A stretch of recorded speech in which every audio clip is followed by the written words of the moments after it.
Salut tout le monde, c'est Arthur et bienvenue dans l'important c'est le synthé, j'espère que vous allez bien. Alors comme prévu, dans ce troisième épisode sur le polybrut, je vais créer un kit de percussion en utilisant uniquement la synthèse disponible sur le polybrut. Je vais ensuite sampler ces percussions et puis on va se faire un petit son, une petite performance à la fin. Un grand merci à Arturia pour avoir sponsorisé cette vidéo. Allez, c'est parti.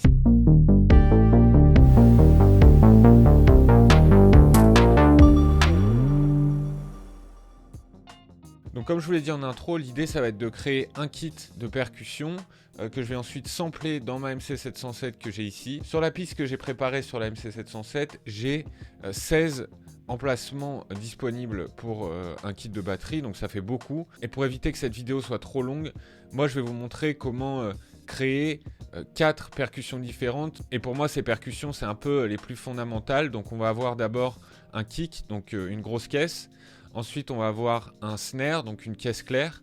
Ensuite, on va avoir un hi-hat, donc là, ça va être un charlet, ouvert et fermé. Et puis enfin, on va avoir une percussion un peu type bongo, voilà, qui va complémenter un peu notre kit.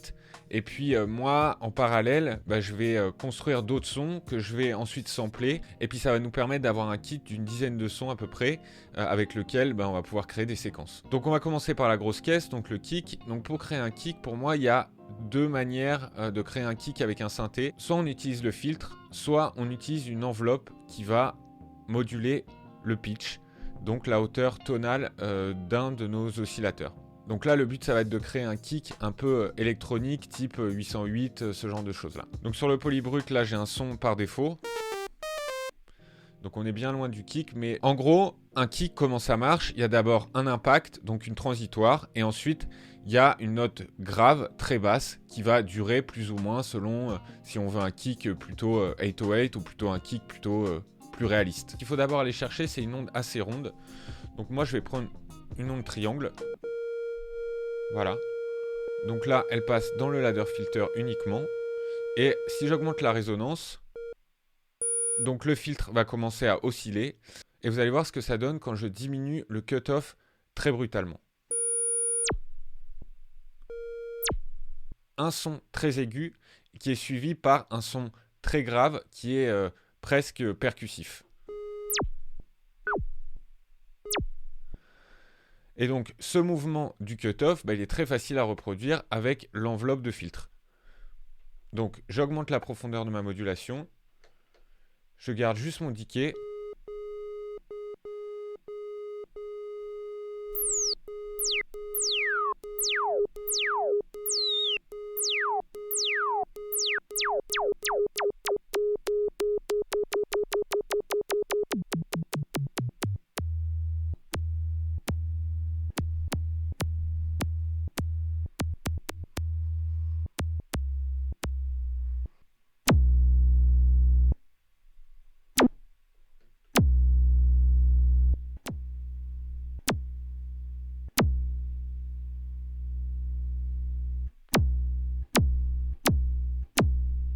Voilà très rapidement comment on peut créer un kick avec un filtre.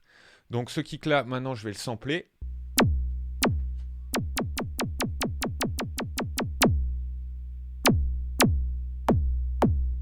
Et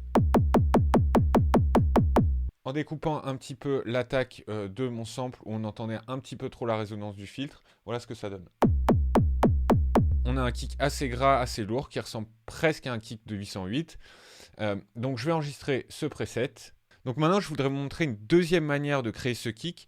Et là, on ne va pas utiliser donc l'enveloppe de filtre, mais on va utiliser l'enveloppe de modulation pour moduler en fait le pitch de notre oscillateur. Donc là, je vais utiliser l'oscillateur 2 parce qu'il a le sub-oscillateur. Donc je vais lui mettre un petit peu de sub-oscillateur et ensuite je vais aller chercher dans ma matrice de modulation l'enveloppe de modulation et cette enveloppe va moduler le pitch de mon oscillateur.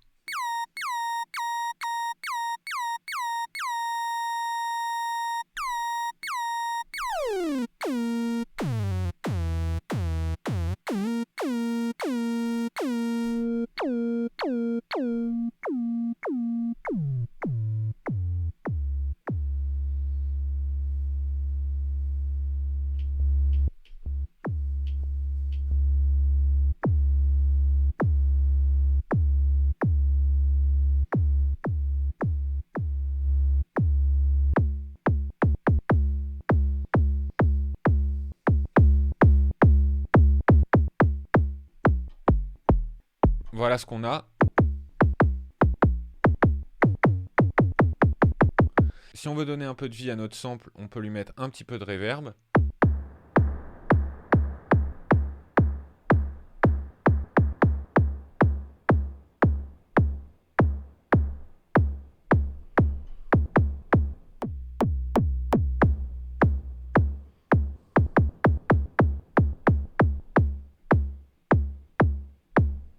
Voilà, et on peut lui mettre, si on veut, par exemple, un beat crusher.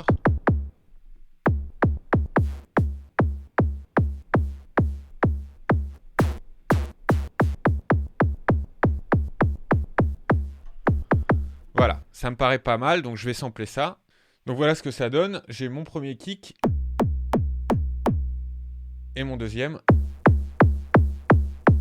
Pour ce troisième son, on va créer le charlet ouvert et le charlet fermé. Quelque chose dont vous allez vite vous rendre compte, c'est que les enveloppes restent toujours à peu près au même endroit. On utilise très souvent donc l'enveloppe d'amplitude, donc l'enveloppe du VCA, pour créer ce genre de son percussif. Et en fait, c'est très simple. En général, il n'y a pas d'attaque, pas de sustain, pas de release. C'est vraiment avec le decay qu'on va donner le caractère à notre son. Pour créer un son de charlet, donc là je parle évidemment d'un son de charlet plus électronique que acoustique, mais on va utiliser du bruit. Donc je vais désactiver mes VCO. Donc aucun de mes oscillateurs ne va passer dans le filtre. Là on va jouer uniquement avec le bruit. Donc je vais mettre du bruit et je vais régler un peu la couleur de mon bruit. On va aller sur quelque chose de assez pauvre en fréquence basse, plutôt riche en fréquence aiguë. Donc maintenant, très simplement, je vais régler mon enveloppe de VCA. Donc je mets tout à 0.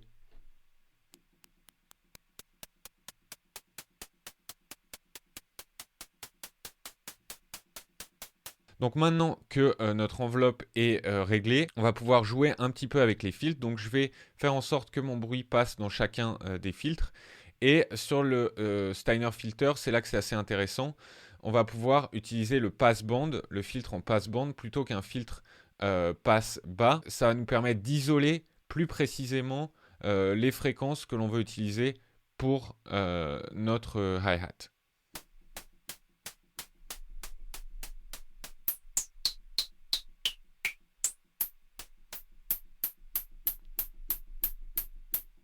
Voilà, là on a quelque chose d'intéressant.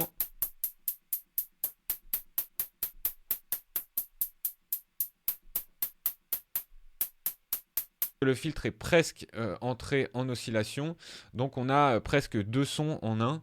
Et voilà, bah moi c'est quelque chose qui me plaît, donc je vais sampler ce son.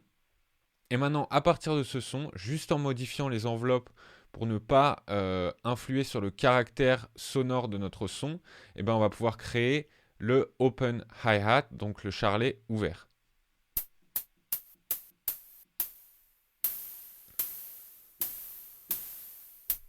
Voilà, juste en appliquant un petit peu de sustain et un petit peu de release, on obtient le même son qu'on avait tout à l'heure, mais avec une queue un peu plus longue. Donc je vais sampler ça aussi. Voilà où on en est pour l'instant. J'ai deux kicks et deux sons de charlet. Donc maintenant on va passer au snare, et souvent le snare, moi j'ai un peu plus de mal, ça demande un petit peu plus de finesse dans le réglage des paramètres, mais en gros la base c'est à peu près la même que le charlet, c'est-à-dire beaucoup de bruit. Parfois on va utiliser un oscillateur pour donner un petit peu de la résonance à notre son. Donc bah voilà, je vais commencer à expérimenter, j'arrête de parler et puis je vais essayer d'arriver à un son qui me plaît. Pour que ça soit plus facile et que je n'ai pas appuyé sur les notes, je vais lancer un arpégiateur assez lent.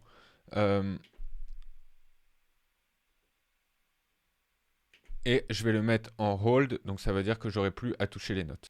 Je vais juste passer en mode mono, histoire d'être sûr d'avoir toujours la même voix pour mon sample.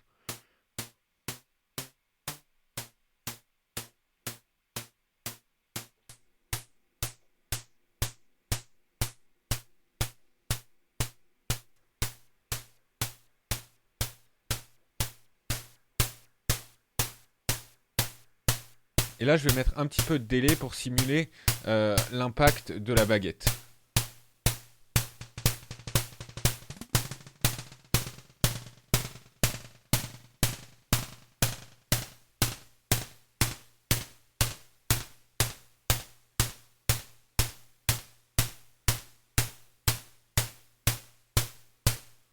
Voilà, assez subtil. Et un peu de beat crusher, pourquoi pas. Donc je vais mettre mes filtres en parallèle. Et ça va me permettre de pouvoir jouer avec le cutoff de mon ladder filter. Voilà, j'aime assez ce son de caisse claire. C'est un son assez lo-fi, mais j'aime assez, donc je vais enregistrer ce son-là. Et ensuite, je vais partir de ce son pour trouver plein d'autres sons que je vais sampler pour créer mon kit. Voilà, ça c'est pas mal.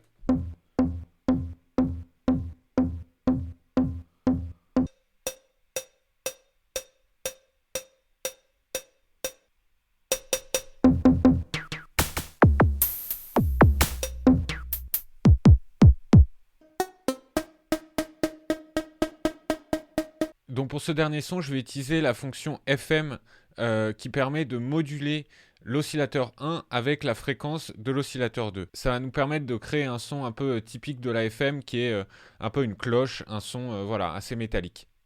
Et donc l'idée c'est de trouver le bon ratio entre l'oscillateur 2 et l'oscillateur 1.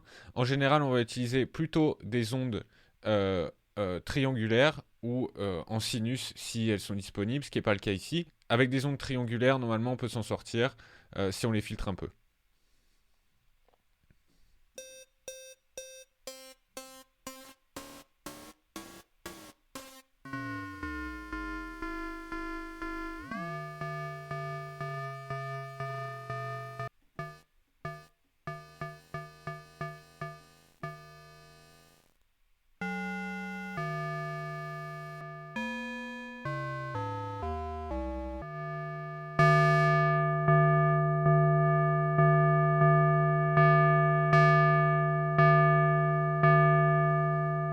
Donc voilà mon petit son de cloche un petit peu bizarre.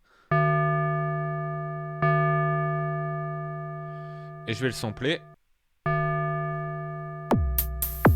Donc sur ma MC707, j'ai sur ma piste 1 mon kit de percussion qu'on vient de créer. Et sur la piste 2, je contrôle en MIDI le polybrut avec ce son-là. Voilà, c'est un son qui fait penser un peu à une ambiance un peu lo-fi, donc on va se créer une prod un petit peu lo-fi avec les percussions et ce son-là. Une fois que vous avez créé vos samples, rien ne vous empêche de les modifier un petit peu, d'appliquer des filtres, de changer un peu le pitch de vos samples. Allez, c'est parti.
beaucoup d'avoir regardé cette vidéo, j'espère qu'elle vous a plu.